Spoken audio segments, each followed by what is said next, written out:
Doctor Rama Singh ji से गुजारिश करता हूं कि वो अपनी किताब पर अपने विचार रखें। एक बार ज़ोरदार तालियां डॉक्टर रमा सिंह जी के लिए।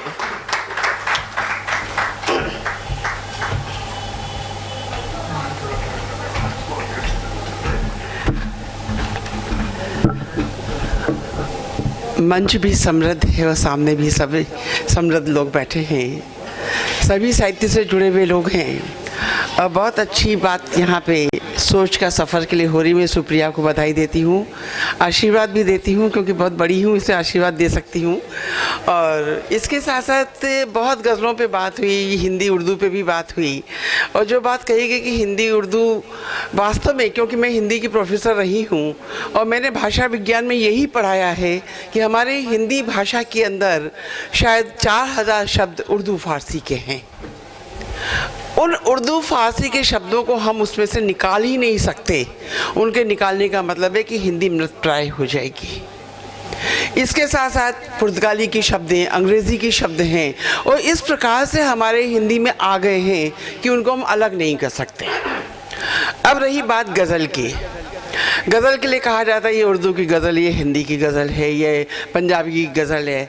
तो जैसे गीत के लिए कहा जाता है कि हिंदी का गीत है, मैं इसको कोई अंतर नहीं मानती, क्योंकि जो जहाँ का एक संस्कृति होती है, कल्चर होता है, तो वहाँ का कल्चर बोलता है। अगर हम गुजरात में रह रहे हैं तो जैसे गुजरात का खान पान मीठा हो जाता है, उसी प्रकार का वहाँ की जो कल्चर है वो वहाँ उतर के आती है, अपने आप ही उनकी भाषा में आ जाती है उतर के। हम राजस्थान में जाते हैं, राजस्थान का अलग कल्चर है, तो वहाँ की जो लिखेगा उसके अंदर वहाँ के भाव, उसकी भाषा, उसके वहाँ की जो विरासत है वो उतर कर आएगी। तो हिंदी गज़ल कहने पे सिर्फ ये होता है कि हम हिंदी में गज़लें कह रहे हैं, परंतु हमारे पास जो हम महसूस करते हैं उसको लिख रहे हैं। अब सुप्रिया सिंह की बात है, एक घरेलू महिला जो वर्षों तक घर में रही, पाल पोस के बच्चों को बड़ा किया और जब लगा कि अब मैं एकाकी हो गई हूँ, बिल्कुल अकेली हो गई हूँ, अब मैं क्या करूँ।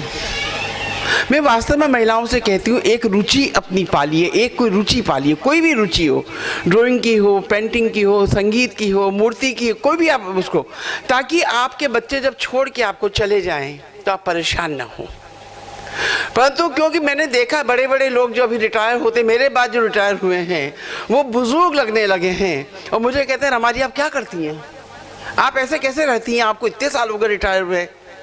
मैं लिखती रहती हूँ, मैं आपकी तरह कुड़ती नहीं हूँ। मैं कुड़ती रहूँगी तो मैं आपसे भी ज़्यादा बुजुर्ग हो जाऊँगी। परंतु लिखना, क्योंकि मन के अंदर जो उद्वेलन है, जो भावनाएं जो आलोड़ित हो रही हैं, उनका कहीं ना कहीं निकलना बहुत ज़रूरी है। ये जो अंदर घूमता रहता है, घुमड़ता रहता है, वो अगर कागज़ों पे उतर आए, और मेरा मानना ये है कि जो हम लिखते हैं हम कभी झूठ नहीं लिख पाते हैं। जो कागज़ पे शब्द उतरते हैं वो सत्यता के होते हैं, सच के होते हैं। तो कागज़ पे जो शब्द उतरे हैं, सुप्रिया ने जो लिखा है, कहीं तंज किया है, बहुत जोर का तंज है आज की व्यवस्था पे। प्रेम की बहुत सारी गज़लें हैं, उनके मन में इतना प्रेम है कि वो कितने ही रूप में उसको दर्शाती हैं, कितने रूप में लिखती हैं।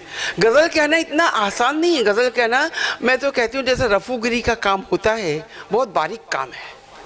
तो उस प्रकार का काम करना है और इस काव्य में आते आते धीरे धीरे, और जिन जिन के सानिध्य में आई हैं, जो उस्ताद शायर रहे हैं, जिन उस्ताद शायरों ने इनके ऊपर जो लिखा है, 4-5 लोगों ने लिखा है, परंतु किसी ने इनको ये गाइड करने की कोशिश नहीं की कि इसके अंदर क्या क्या गलतियाँ हैं। टाइपिंग की तो अलग हो सकती हैं, परंतु अगर इनकी कहीं बहस से या वज़न से खारिज हैं तो उसके अंदर इनकी गलती नहीं है, इनके उस्ताद की गलती है। अगर मेरा बच्चा फेल होता है तो मैं कहूँगी मैंने कम पढ़ाया, क्योंकि मैं प्रोफेसर रही हूँ, मुझे पता है मैं पढ़ाऊँगी तो बच्चा पढ़ेगा और मैं नहीं पढ़ाऊँगी तो बच्चा क्या पढ़ेगा, उसको पता ही नहीं है।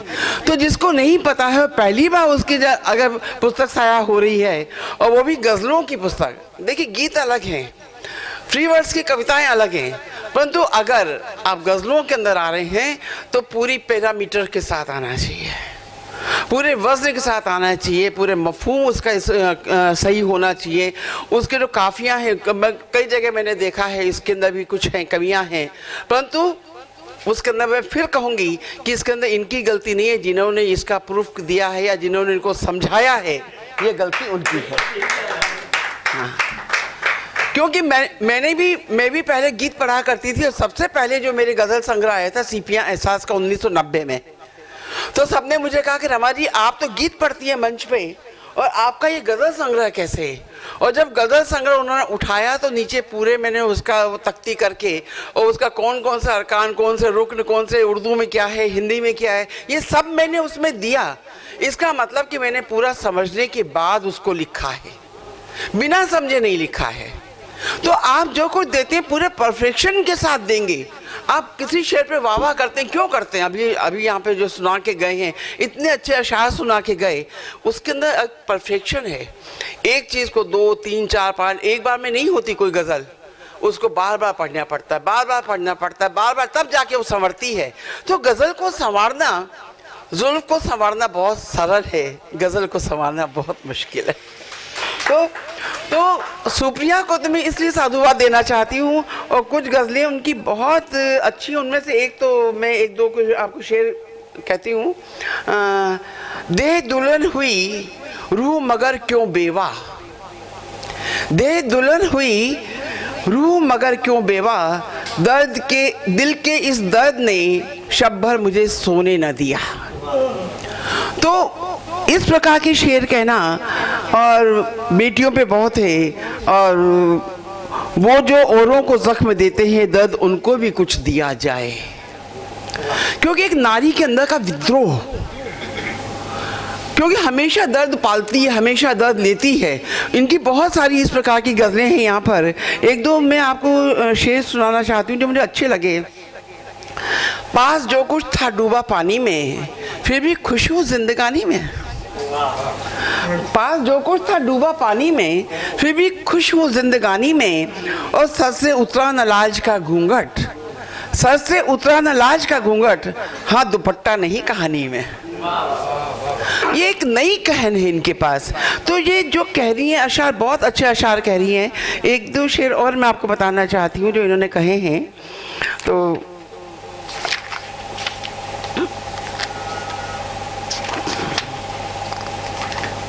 ये होता लिख के नहीं लाने का समय नहीं मिलता ना, तो उसके अंदर मुश्किल हो जाती है। तो मेरे को ये पुस्तक पलटने की आदत नहीं है, क्योंकि मैंने कभी ज़िंदगी में नकल नहीं की।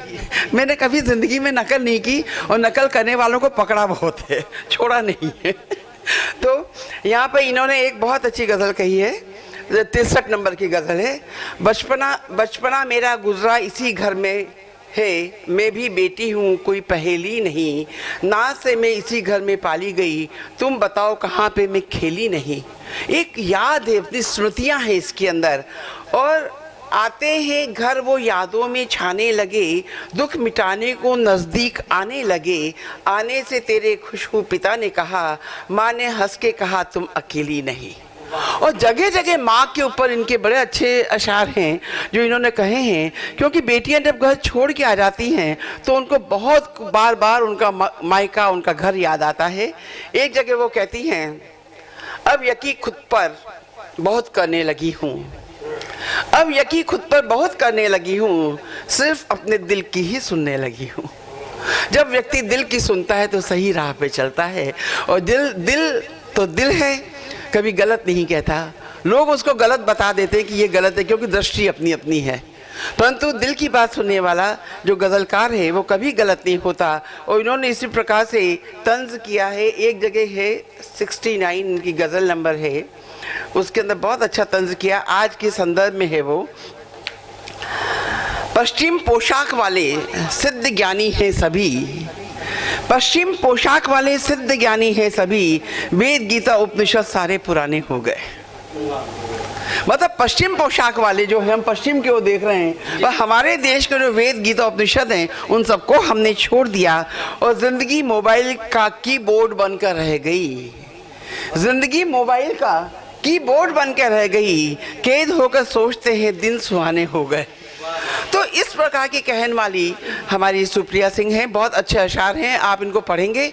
जहाँ गलतियाँ सब में होती, मैंने बड़े उस्ताद शायर के पढ़े हूँ, वहाँ भी बहुत गलतियाँ हैं।